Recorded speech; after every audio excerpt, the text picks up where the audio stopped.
The most dangerous enemies aren't the ones that scream at you from the outside. They are the ones that whisper from within.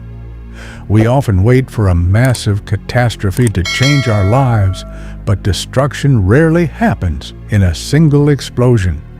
It happens through erosion. It's the slow, silent drip of habits you don't even realize you have. If you feel stuck, if you feel like you're running in place while the world moves forward, it's likely because of these 5 silent killers.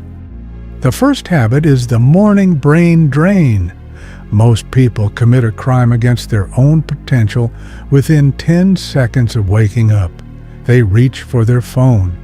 Before your feet even touch the floor, you've invited the opinions, the stresses, and the highlight reels of thousands of strangers into your subconscious. You are starting your day in a reactive state, letting the world dictate your mood. By the time you get out of bed, your mental energy is already spent. You've traded your morning clarity for a hit of cheap dopamine, and you wonder why you feel anxious and unfocused by noon. The second habit is the negotiation. This is the silent dialogue you have with yourself every time things get difficult. You told yourself you'd work out at 6 p.m., but 6 p.m. rolls around and you start the bartering. I'll just do double tomorrow, or I had a hard day at work, I deserve a break. Every time you negotiate with a goal, you're practicing the habit of being unreliable to yourself. You're teaching your brain that your word is negotiable.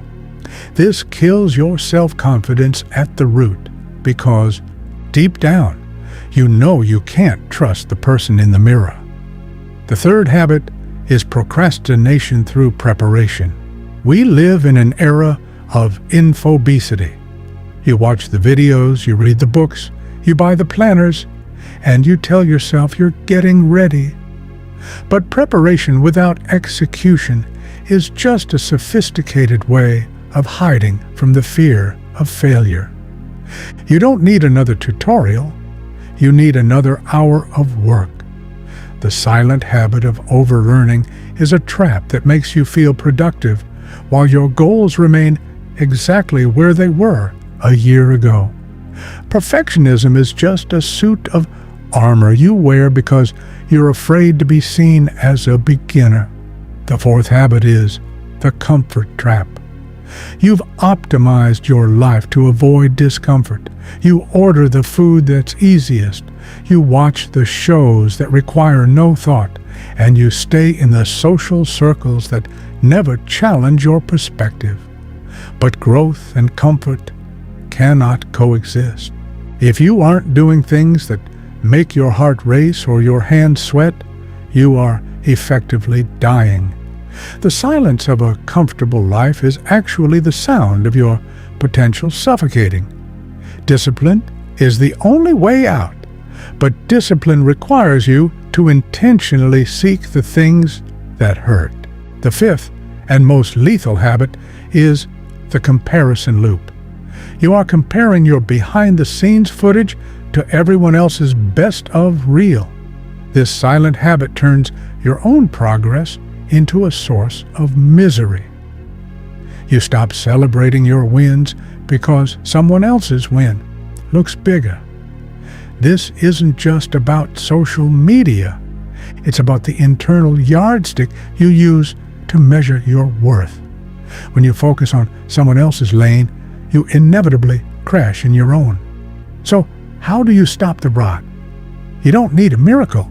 You need a standard. Power comes from the moment you decide that good enough is no longer an option. It comes from the morning you leave the phone on the desk and reclaim your first hour. It comes from the day you stop negotiating and start executing, regardless of how you feel. Discipline is the only thing that can bridge the gap between the life you have and the life you want. It is the quiet strength to say no to the distraction so you can say yes to the mission. The world is full of people who are about to start, planning to change, or hoping for a break. Don't be one of them. Be the person who does. Silence the habits that are destroying you by replacing them with the habits that build you. The war is won in the dark, in the quiet, and in the choices nobody sees. Own your habits, or they will eventually own you. Get up. It's time to work.